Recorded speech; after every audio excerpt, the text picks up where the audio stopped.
السلام علیکم، میں ہوں اقبال سیر اور آپ دیکھ رہے ہیں ریئل نیوز ورلڈ۔ ناظرین، عراق میں ایک شیعہ مزار پر مٹی کا تودہ گرنے کے نتیجے میں کم از کم 8 افراد ہلاک ہو گئے ہیں۔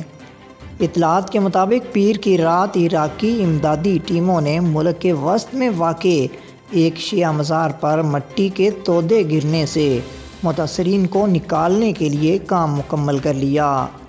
اس حادثے کے نتیجے میں کم از کم 8 افراد کی ہلاکت کی تصدیق ہوئی ہے۔ ریسکیو آپریشن 60 گھنٹے سے زائد وقت تک جاری رہنے کے بعد رات کو امدادی ٹیموں نے ایک خاتون کی لاش نکال لی۔ یہ اس حادثے میں ہلاک ہونے والی آخری خاتون تھیں۔ یہ حادثہ ہفتے کے روز وسطی عراق کے شہر کربلا کے جنوب میں قطارہ میں امام علی مزار میں پیش آیا۔ سول ڈیفنس کے ایک بیان کے مطابق ملبے تلے دبے شہریوں کے لیے تلاش اور بچاؤ کا کام ختم کر دیا گیا ہے۔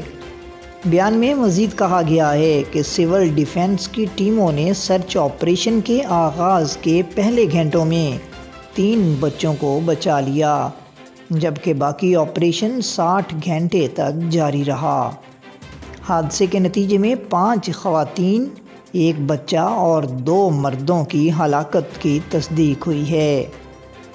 عرب میڈیا کے مطابق سول ڈیفنس میں ڈائریکٹر انفارمیشن جودت عبد الرحمن کا کہنا ہے کہ پیر کی صبح سول ڈیفنس کو ایک عورت اور 1 مرد کی 2 لاشیں ملی تھیں، جبکہ ریسکیو ٹیموں کو اتوار کو باقی 5 لاشیں ملی تھیں۔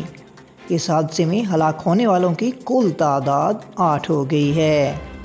مزید اپڈیٹ کے لیے ہمارے ساتھ وابستہ رہیں۔ اگر آپ نے ہمارے چینل کو سبسکرائب نہیں کیا تو پلیز کر دیجئے اور بیل آئیکن کو پریس کرنا مت بھولیے تاکہ ہماری نئی ویڈیو کا نوٹیفیکیشن بر وقت آپ تک پہنچ سکے۔ کامنٹ باکس میں اپنے خیالات کا اظہار کیجئے۔